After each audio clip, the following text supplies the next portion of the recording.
وہ عظمتیں اور وہ کرامتیں اور وہ شرافتیں جو اللہ رب العالمین نے محبوب کی نسبت سے صرف علی المرتضیٰ رضی اللہ تعالی عنہ کو عطا فرمائی ہے۔ اگرچہ ہر صحابی کی اپنی اپنی عظمتیں ہیں، جزوی فضائل ہر ایک کے ہیں، کسی نہ کسی صحابی کو خالق کائنات نے دوسرے کے لحاظ سے ایک خاص صفت سے نوازا ہے اور خاص عظمت سے نوازا ہے، خاص کرامت اور شرافت سے نوازا ہے۔ اسی طرح مولا مرتضیٰ رضی اللہ تعالی عنہ کو اللہ تعالیٰ نے بہت سی عظمتوں سے نوازا ہے اور بہت سی شانوں سے نوازا ہے جو دوسرے صحابہ کرام کے حصے میں نہیں آئیں۔ یہ آیہ کریمہ جو پڑھی ہے میں نے تلاوت کی ہے، جب یہ آیہ کریمہ نازل ہوئی تو مولا مرتضیٰ علی شیر خدا رضی اللہ تعالیٰ عنہ فرماتے ہیں کہ میں واحد ہستی ہوں اس سرزمین پہ کہ جس نے اس آیہ کریمہ پہ عمل کیا تھا۔ جب یہ آیت کریمہ نازل ہوئی تو میں نے محبوب علیہ السلام کے پاس حاضری دی اور میرے پاس چند دینار تھے، تو میں محبوب علیہ السلام کے ساتھ گفتگو کرنے سے پہلے اللہ کی راہ میں فی سبیل اللہ ان دیناروں کو صدقہ کیا اور محبوب کے ساتھ ہم کلام ہوا،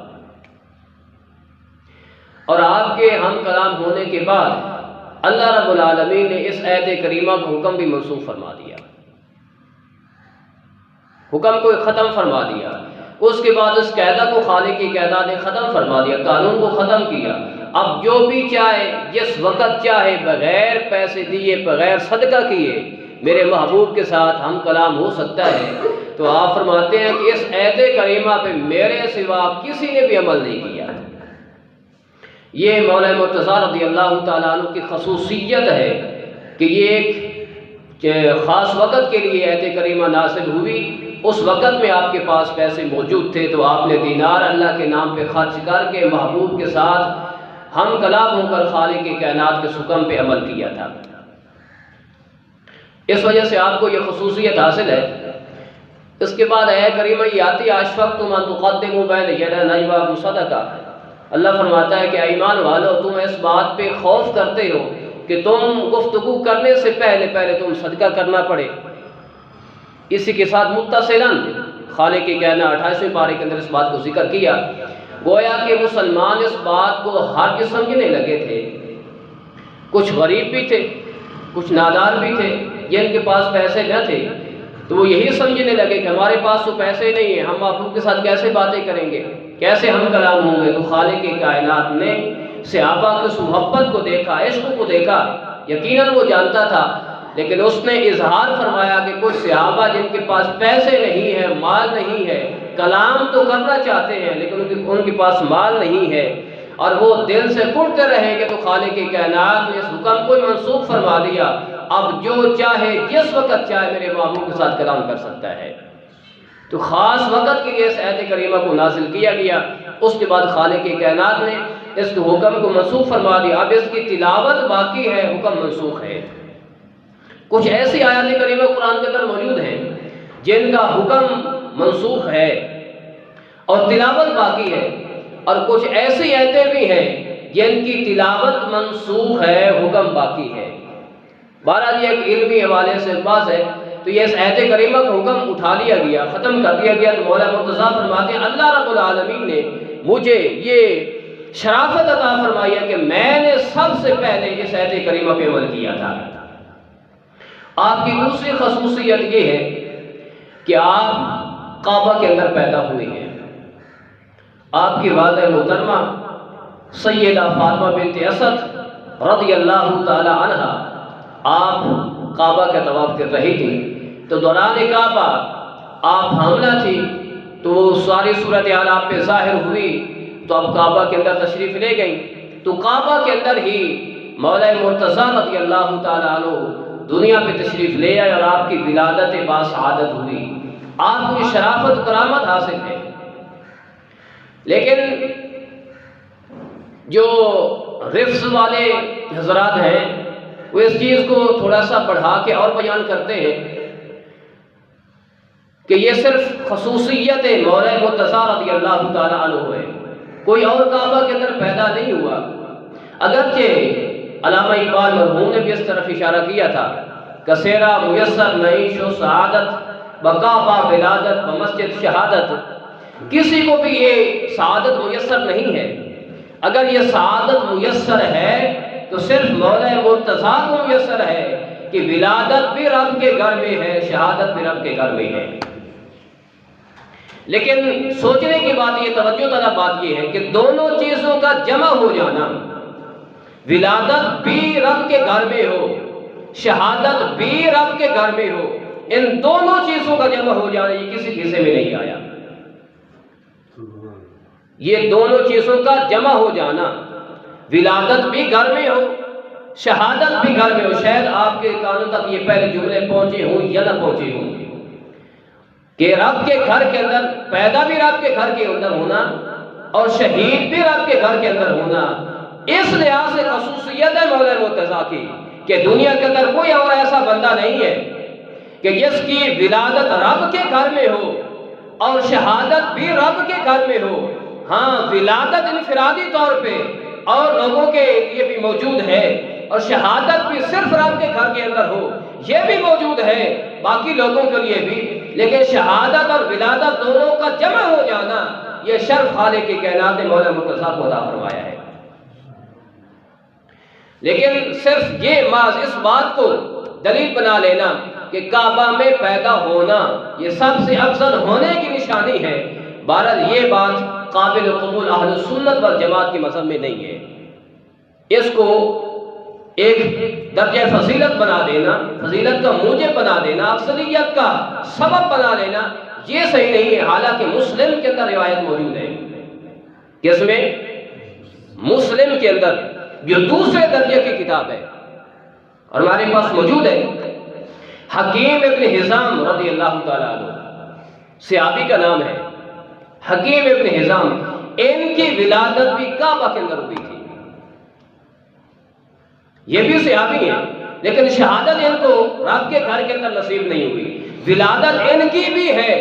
لیکن آپ سے یہ بات پوچھنا چاہتا ہوں کہ اگر کعبہ کے اندر پیدا ہونے کے اندر فضیلت ہے، اور یقیناً فضیلت تو ہے، لیکن اس لحاظ سے فضیلت کا دار و مدار اسی بات کو بنا لینا تو پھر ہر نبی کو کعبہ کے اندر پیدا ہونا چاہیے تھا۔ حالانکہ کوئی نبی کعبے کے اندر پیدا، اگر یہ فضیلت کا موجب ہے تو پھر علی تو پھر نبی سے بھی بڑھ جائیں گے۔ کوئی نبی بھی کعبہ کے اندر پیدا نہیں ہوا، تو مطلب یہ نکلا محض کعبہ کے اندر پیدا ہو جانا یہ فضیلت کا موجب نہیں ہے۔ ہاں کہ کعبہ کے اندر ولادت بھی ہے اور شہادت بھی مولا مرتضیٰ رضی اللہ تعالیٰ عنہ کی ہے۔ میں انکار نہیں کرنا چاہتا فضیلت کا، لیکن اس بات سے آپ کو اس لحاظ سے شیشہ دکھانا چاہتا ہوں، دوسرا رخ آپ کے سامنے رکھنا چاہتا ہوں کہ صرف فضیلت کا معیار اس کو بنا لینا یہ اہل سنت کا مذہب نہیں ہے، اور اہل سنت کے طریقے سے ہٹ کر دوسرے اعزاز سے پھر فضیلت دے دینا یہ اہل سنت کا مذہب نہیں۔ ہاں، فضیلت کا موجب ہے کہ مولا مرتضیٰ کو خالق کی کائنات شان عطا فرمائی ہے کہ آپ کی ولادت کعبہ کے اندر ہے اور شہادت بھی خالق کی کائنات گھر کے اندر عطا فرمائی ہے۔ یہ ہمارا عقیدہ ہے، لیکن رفض کو ہم مانتے نہیں ہیں، اور رافضیوں کا یہ مذہب ہے، ہم اس کو مانتے نہیں۔ اہل سنت کا یہ مذہب ہے، یقیناً ہم ہر صحابی کی عزت کرتے ہیں، مولا مرتضیٰ کو خالق کی کائنات جو شان عطا فرمائی ان کا انکار نہیں کرتے، ان کا اظہار کرتے ہیں، اپنے لیے سعادت کا باعث سمجھتے ہیں اور اپنی یہ بخشش کی ضمانت سمجھتے ہیں۔ اس ہمارا یہ عقیدہ ہے، اور ہم اس لیے مولا مرتضیٰ رضی اللہ تعالیٰ کے خصائل کو بھی بیان کرتے ہیں اور آپ کے فضائل کو بھی بیان کرتے ہیں۔ آپ کی دوسری خصوصیت میں اس وجہ سے آپ کے سامنے یہ عرض کر دینا لازم سمجھتا ہوں کہ لوگوں کے ذہن تک بہرحال یہ بات پہنچائی جاتی ہے، اور بالخصوص جو ہمارے حضرات علم و عمل سے آ رہی ہیں اور اس تحقیق سے آ رہی ہیں، وہ لوگوں کے ذہنوں کو کیا کچھ پہنچاتے ہیں، اور صرف اسی چیز کو دار و مدار بنا کر باقی صحابہ پہ تبرہ کا دروازہ کھولتے ہیں، باقی صحابہ پہ سب و شتم کا دروازہ کھولتے ہیں۔ ہم کسی کو گالی دینے والے نہیں ہیں، ہم ہر صحابی کی تعریف بیان کرنے والے ہیں، ہم تو خیرات لینے والے ہیں، ہم تو پاکوں کے ساتھ نسبت رکھنے والے ہیں، ہم ہر پاک کی عزت کرتے ہیں جس کو پاکی در مصطفیٰ سے ملی ہے، در خدا سے ملی ہے۔ دوسری خصوصیت آپ کی کہ آپ کو سیدہ زہرا پاک رضی اللہ تعالیٰ عنہ کے ساتھ عقد زوجیت نصیب ہوا۔ یہ وہ خصوصیت ہے جو کسی صحابی کے اندر بھی نہیں ہے۔ ایسی اعلیٰ شان خصوصیت ہے یقیناً جو مولا مرتضیٰ رضی اللہ تعالیٰ کو خالق کی کائنات عطا فرمائی۔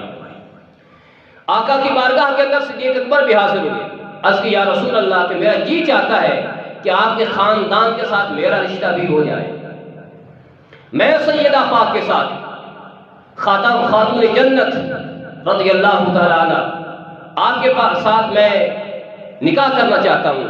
کریم آقا نے فرمایا ان کی عمر چھوٹی ہے۔ اس بات کو شیخ عبدالحق محدث دہلوی رحمۃ اللہ تعالیٰ علیہ اور باقی سیرت کی کتابوں کے اندر ذکر کیا گیا ہے، مدارج النبوہ کے اندر جب سرکار نے فرمایا کہ ان کی عمر چھوٹی ہے، اس کے بعد فاروق اعظم رضی اللہ تعالیٰ تشریف لے کے آئے۔ انہوں نے بھی یہ کہا کہ یا رسول اللہ، گویا کہ صحابہ کا ایک دلی تقاضا تھا، دلی محبت تھی کہ محبوب کے گھرانے کے ساتھ نسبتیں جوڑی جائیں، تعلق کو اور مضبوط کیا جائے، آقا کو اور قریب کیا جائے، رب کی رضا کو حاصل کیا جائے۔ صدیق اکبر رضی اللہ تعالیٰ عنہ اور فاروق اعظم رضی اللہ تعالیٰ عنہ سرکار نے فرمایا کہ عمر چھوٹی ہے۔ جب صحابہ نے یہ سوچا یہ سب سے شان والے صحابی ہیں، سرکار نے ان کے لیے یہ الفاظ ارشاد فرما دیے ہیں، جا کے صدیق عمر نے مشورہ مولا مرتضیٰ کو دیا تھا کہ علی تم جاؤ، آقا نے ہمیں یہ ارشاد فرما دیا تم خود جاؤ اور آقا سے جا کے رشتہ مانگو۔ آپ نے عرض کی کہ مجھے اس بات سے شرم آتی ہے، میرا قریبی تعلق بھی ہے۔ بالآخر آپ حاضر ہوئے سرکار کی بارگاہ میں۔ عرض کی سرکار نے فرمایا کیسے آنا ہوا؟ جب آپ نے اپنا مدعا عرض کیا تو سرکار خاموش ہو گئے، آپ نے سکوت اختیار فرمایا۔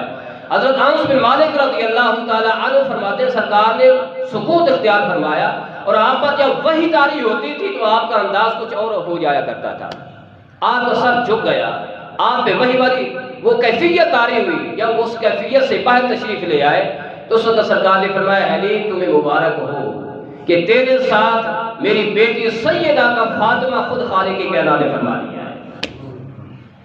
یہ جبریل میرے پاس آئے ہیں اور انہوں نے آ کے مجھے یہ بتایا، پیغام دیا ہے کہ میرے محبوب آپ کی بیٹی کا نکاح سیدہ طاہرہ کا، سیدہ فاطمہ رضی اللہ تعالی عنہا کا نکاح میں نے خود مولا مرتضیٰ کے ساتھ کیا ہے۔ یہ چاہت مصطفیٰ بھی ہے، چاہت خدا بھی تھی۔ یہ وہ خصوصیت ہے جو خالق کائنات نے مولا مرتضیٰ رضی اللہ تعالی عنہ کو عطا فرمائی ہے۔ وہ ولایت کے تاجدار ہیں، اور جو ان کے عقد کے اندر آنے والی ہستی پاک ہیں ان کو خالق کائنات نے جنت کی عورتوں کی ملکہ اور سردار بنا دیا ہے۔ ایسی شان خالق کائنات نے مولا مرتضیٰ کو عطا فرمائی۔ جب عقد نکاح ہوا سرکار نے خود پر ارشاد فرمایا، پڑھا، اس کے بعد اللہ کی بارگاہ میں ایسے ہاتھ اٹھائے، باری تعالیٰ میں نے اپنی بیٹی کا نکاح علی کے ساتھ کر دیا ہے، باری تعالیٰ جیسے تو نے مجھے پاک کیا ہے میرے دعا کا صدقہ ان دونوں ہستیوں کو پاکی عطا فرما دے۔ یہ میرے آقا صلی اللہ علیہ وسلم نے دونوں کے لیے دعا کی تھی، سیدہ فاطمہ کے لیے اور مولا مرتضیٰ رضی اللہ تعالیٰ عنہ کے لیے بھی یہ دعا کی تھی۔ یہ شان خالق کائنات نے مولا مرتضیٰ رضی اللہ تعالیٰ عنہ کو عطا فرمائی۔ یہ خصائص ہیں جو خالق کائنات نے مولا علی رضی اللہ تعالیٰ عنہ کو عطا فرمائے ہیں۔ بہرحال آپ کی بڑی شانیں ہیں، بڑے مقام ہیں، لیکن اس لحاظ سے ان خصائص کو بنیاد اس لحاظ سے بنا کر اس طرف چلا جانا کہ مولا مرتضیٰ رضی اللہ تعالیٰ عنہ کا پہلا نمبر ہے اور پہلے نمبر پہ لے آنا فضیلت کے والے سے، یہ اہل سنت کا مذہب نہیں ہے اور نہ ہی ہمارا یہ طریقہ ہے۔ ایک صاحب سے میں نے سنا، وہ اپنی تقریر کے اندر اس بات کو بڑے وثوق کے ساتھ اور ذوق اور سطوت کے ساتھ بیان کر رہے تھے کہ منبر کے 3 درجے ہیں۔ آپ کی توجہ رہے گی تو آپ کو تھوڑی سی بات سمجھ آئے گی اس حوالے سے۔ منبر کے 3 درجے ہیں۔ کریم آقا علیہ السلام پہلے منبر پہ تشریف فرما تھے، آپ کے ظاہری حیات کے بعد دوسرے منبر پہ صدیق اکبر آئے، اس کے بعد فاروق اعظم آئے اور اس کے بعد عثمان غنی رضی اللہ تعالیٰ عنہ۔ یہ ترتیب کے ساتھ منبر کی سیڑھیوں پہ بیٹھتے رہے۔ وہ کہتے ہیں کہ بات یہ ہے کہ بعد میں تو سیڑھی بچی کوئی نہیں ہے، یہاں پہ مولا مرتضیٰ بیٹھے، تو مطلب یہ نکلا کہ اللہ نے فرمایا علی رضی اللہ تعالیٰ عنہ۔ اب بعد میں تو پھر سیڑھی بچی کوئی نہیں، درجہ بچا کوئی نہیں، آپ بیٹھے تو اس سیڑھی پہ بیٹھے، اس درجے پہ بیٹھے جس درجے پہ محبوب خدا بیٹھے تھے۔ یہ ایک تطبیق ہے اور ایک یہ درجہ بندی ہے۔ اس لحاظ سے اس نے کہا دیکھو نا کہ یہاں پہ آقا بیٹھتے تھے، وہاں پہ مولا مرتضیٰ بیٹھے ہیں، تو مطلب یہ نکلا کہ ان کے لیے ترتیب ہے کہ پہلے صدیق کا درجہ، اس کے بعد عمر کا درجہ، اس کے بعد عثمان غنی کا درجہ۔ علی کے لیے درجہ ہی کوئی نہیں خالق کائنات نے بنایا، مطلب جو مقام آقا کا ہے وہی مقام مولا مرتضیٰ کا ہے، درجہ خالق نے رکھا ہی کوئی نہیں۔ کیا یہ بات اس طرف اشارہ نہیں کرتی کہ میرے محبوب نے خود اس منبر کو اپنے دور کے اندر بنوایا اور خود اس کو محبوب جانا، خود محبوب بیٹھے؟ کیا یہ اعتراض اس حوالے سے نہیں ہو سکتا؟ محبوب نے 3 درجے بنوا کے بتا دیا، علی کا نمبر ہی کوئی نہیں۔ بات سمجھے نہیں آپ؟ بھائی کیا اعتراض کرنے والا یہ اعتراض نہیں کر سکتا؟ درجے تو 3 بن گئے، باقی بعد میں درجہ ہی کوئی نہیں، علی کی خلافت کا نمبر ہی کوئی نہیں۔ کیا کوئی بندے اس لحاظ سے اعتراض نہیں کر سکتا؟ میری بات آپ کو سمجھ آ رہی ہے؟ بھائی اب چوتھا درجہ ہی کوئی نہیں، پھر مولا مرتضیٰ کا نمبر ہی کوئی نہیں بنتا، کیا بندے اس لحاظ سے کوئی اعتراض نہیں کر سکتا؟ جو یہ کر رہا ہے کہ 3 درجے سرکار نے بنوائے، پہلا بھی صدیق کا، دوسرا عمر کا، تیسرا عثمان کا، چوتھا تو ہے ہی کوئی نہ۔ جب چوتھا ہے کوئی نہ پھر کہاں سے گیا؟ اگر ہوتا سرکار بنوا دیتے، جب بنوایا ہی نہیں پھر نمبر ہی نہیں ہے۔ جو اس لحاظ سے ترتیب ثابت کرنا چاہتا ہے کہ علی مرتضیٰ تو سرکار کے منبر پہ بیٹھے، اس درجے پہ بیٹھے جو درجہ سرکار کا تھا، وہ درجہ خالق کائنات علی مرتضیٰ کو نیابت کی وجہ سے عطا فرما دیا ہے۔ اس لیے پہلا درجہ علی مرتضیٰ کا بنتا ہے۔ جب آقا نے 3 درجے بنوا کے 3 خلفاء کو عطا فرما دیے، مجھے یہ بتاؤ کہ چوتھا ہے ہی نہیں، علی کے نمبر کہاں سے آ گیا؟ ہمارا یہ مذہب نہیں ہے۔ میں بطور نظامی دلیل کے یہ بات کرنا چاہ رہا ہوں اور آپ کو سمجھانا چاہ رہا ہوں۔ آقا یہ 3 بنوا کے بتا گئے، میرے بعد ایسے خبیث بھی آنے ہیں جنہوں نے اعتراض کرنا ہے، اور میں 3 بنوا کے بتا کے جا رہا ہوں، علی کی خلافت میں اختلاف ہی کوئی نہیں۔ بات سمجھ آئی؟ علی کی خلافت میں اختلاف ہی نہیں ہے، علی کو سارے خلیفہ مانیں گے، اعتراض کریں گے تو 3 کی خلافت پہ اعتراض کریں گے۔ میں 3 درجے بنوا کے بتا کے جا رہا ہوں، میرے بعد پہلا درجہ صدیق اکبر کا ہے، دوسرا عمر کا ہے، تیسرا عثمان کا ہے، چوتھے نمبر پہ خود علی خود بخود آ جائیں گے۔ اس میں اعتراض والی بات ہی کوئی نہیں۔ اس لیے خالق کائنات کے پیارے حبیب نے منبر کے 3 درجے بنوائے تھے۔ یہ اہل سنت کا مذہب ہے۔ ہم اس بات کو ثابت کرنا چاہتے ہیں، سرکار نے 3 درجے بنوا کے یہ بتا دیا کہ پہلا درجہ میرے صدیق کا ہے، دوسرا درجہ فاروق اعظم کا ہے، تیسرا عثمان غنی کا ہے، چوتھا درجہ اسی وجہ سے نہیں بنا تھا، اختلاف ہی کوئی نہیں۔ ایمان والے اختلاف ہی کوئی نہیں کریں گے، اسی وجہ سے ایمان والے چوتھا خلیفہ علی مرتضیٰ کو مانتے ہیں۔ آقا کی بصیرت نے یہی کام لیا اور قدرت خدا بندی نے بھی ایسے ہی کہا کہ 3 درجے بتا دو کہ پہلا خلیفہ صدیق اکبر ہے، دوسرا فاروق اعظم ہے، تیسرا عثمان غنی ہے۔ اس لیے اور یہ عقیدہ جو آ رہا ہے نا، یہ ہمارا نہیں ہے، ہم کیا کسی مولوی کا عقیدہ بنایا ہوا ہے؟ اور میں آپ کو بتا دوں، جو اہل طریقت کے اندر اعلیٰ نام رکھنے والے ہیں اور طریقت کے اندر بڑا نام رکھنے والے ہیں، ان لوگوں کا یہ مذہب ہے۔ چلو مولوی کوئی بات کرے نا، لوگوں کو ذہن کے اندر بات آتی ہے، یہ خشک ملا ہے، یہ بات کر جاتے ہیں اور یہ دیکھتے ہیں طریقت کیا ہے، روحانیت کیا ہے، اور اس میدان کے اندر یہ بات مت سمجھنا کہ میری شخصیت چھوٹی ہے، لیکن بات میں وہ کر رہا ہوں جو ہمارے اکابر کی ہے۔ اس بات کو ذہن میں رکھنا، یہ ہمارا عقیدہ ہے اہل سنت کا اور حق والوں کا یہ عقیدہ ہے۔ حضرت امام اعظم رحمۃ اللہ تعالیٰ علیہ جن کے مقلد ہیں، ان کا مذہب کیا ہے؟ آپ سے پوچھا گیا کہ حضور بتائیے اہل سنت کی نشانی کیا ہے؟ آپ نے فرمایا ان تفضل الشیخین، آپ نے فرمایا اہل سنت کی پہچان یہ ہے کہ صدیق عمر کو سارے صحابہ سے افضل جانتے ہیں۔ یہ کس نے بتایا؟ امام اعظم نے بتایا۔ 4 ائمہ میں سے سب سے پہلا امام ابو حنیفہ رحمۃ اللہ تعالیٰ علیہ، آپ کا یہ مذہب ہے کہ سارے صحابہ میں سے افضل صدیق عمر ہے، یہ آپ نے بتا دیا اور ہمیں یہ پیغام دیا۔ یہ سنی کا عقیدہ بھی ہے، سنی کی پہچان بھی یہی ہے۔ حضور داتا گنج بخش، وقت تھوڑا ہے آپ کے سامنے پیش کرتا جا رہا ہوں۔ آپ سے پوچھا گیا، آپ نے فرمایا منہم شیخ الاسلام، آپ لفظ سنتے جائیں۔ آپ نے جو بولے کس کے لیے بولے؟ صدیق اکبر کے لیے بولے۔ آپ نے فرمایا منہم شیخ الاسلام، کون ہے شیخ الاسلام؟ آگے آپ نام خود سن لیں گے۔ بعد الانبیاء خیر الانام، انبیاء کے بعد ساری مخلوق سے افضل، و امام و سید اہل تفرید و تجرید۔ آپ نے فرمایا تفرید ایک درجہ ہے روحانیت کے اندر، اور تفرید بھی ایک درجہ ہے روحانیت کے اندر۔